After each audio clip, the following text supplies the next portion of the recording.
'Cause that's the way things happen on the Polar Depress. All aboard! Choo-choo. Okay, Try not my only- catchphrase.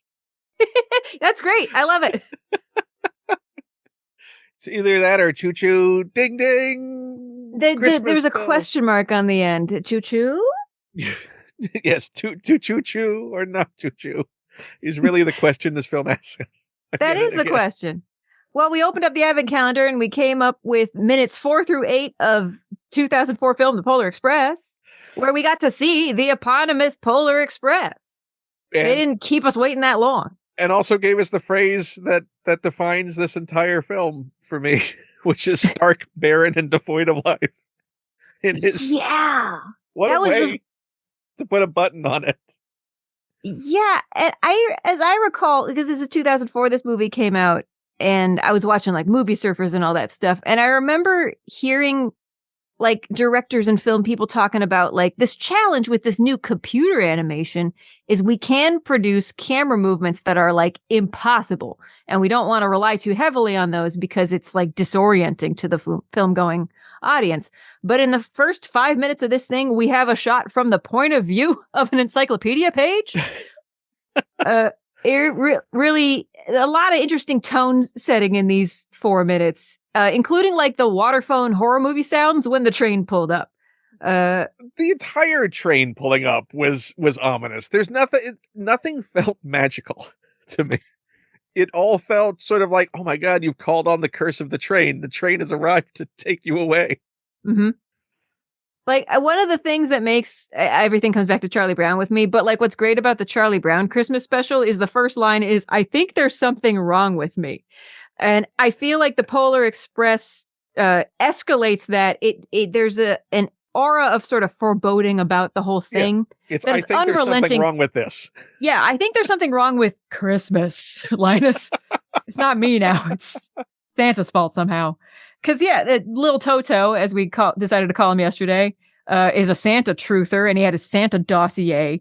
And then this hulking iron Leviathan shows up in front of his house. I mean, this is also, he's got a dossier, but it's just on this night, he's finally looking up what the North Pole is like. Yeah. Like, this is the moment you choose to do that part of research after this being like your thing is, oh yeah, I should probably check out where I'm going. Oh no. Stark, barren, devoid of life? What?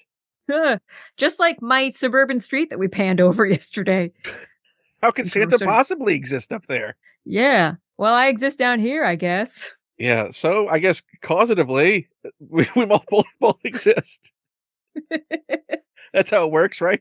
Yeah. Yeah, a lot of shots of little Toto's face, and I can't look at his little face without imagining Tom Hanks with all the little contact buttons on his face, making those same expressions. But the voice-wise, he's voiced by, as a child, Daryl Sabara, who is Junie from Spy Kids. Yeah. And also currently married to Meghan Trainor. Oh, no kidding. Yes. So. Oh, I love that. Yeah. See, I open up the advent calendar and I get 4 minutes of Polar Express, but then I get all these factoids from you. Just going to put those back in the advent calendar in the spot that's now open. It made you look. Yeah. Well, yeah, I was looking at the photos from the premiere and like Nia Vardalos was there and like it was a real snapshot of 2004, I tell you what. Yes, it was a My Big Fat Greek Christmas movie opening. The event just seemed to be one poster that everyone pointed to. It was just Tom Hanks in front of this poster many times. One photo, I guess, for each character he plays, which we're up to 3 now. We're 3 on our Hanks count. We met a new Hanks today. And that is clearly the Tom Hanksiest looking Tom Hanks of them all. The father is kind of a doughy Hanks. Yeah. But then the conductor, who we get our first glimpse of. We don't get the father's face. Yeah, he got that Hanks bod, but when we see him silhouetted, like there's a very Hanks look to the face, even in that distant. For me, anyway, I could see Tom. Yeah. In that face. Yeah. No, but the conductor is unmistakably Tom Hanks with a little CG mustache. It does look it's so weird because the whole video cut scene aspect of the video game cutscene aspect of how this film looks Yeah. right from this, because you have exquisitely rendered physical objects like that train and the schmutz on the train and the coal and Yeah. the Just the objects grindiness in of it. Lil Toto's room were nicely rendered. Yeah. Yeah, everything looks super, super hyper real. Mhm. But then you have these weird sort of uncanny valley characters all populating it. Yeah, the eyeballs. Anytime somebody's eyeballs move, that fills me with Christmas wonderment, I guess. Because they have a glide to them. Yeah. I mean, you don't want an eyeball to be too. I don't know how I would render an eyeball if the task were up to me, but it's. Well, there's eyeballs I guess like dart. Like the thing that I always is like, eyeballs, they're sudden movements and they're jerky movements because you might glance over here, then glance over there, but in the animation of this period in particular, it's a really slow sort of glide and pan across because it's a fluid movement. All that stuff has gotten better, and some things have been done better from the start. Like I think a lot of Gollum is great in capturing that sort of. How would Tom Hanks have played Gollum?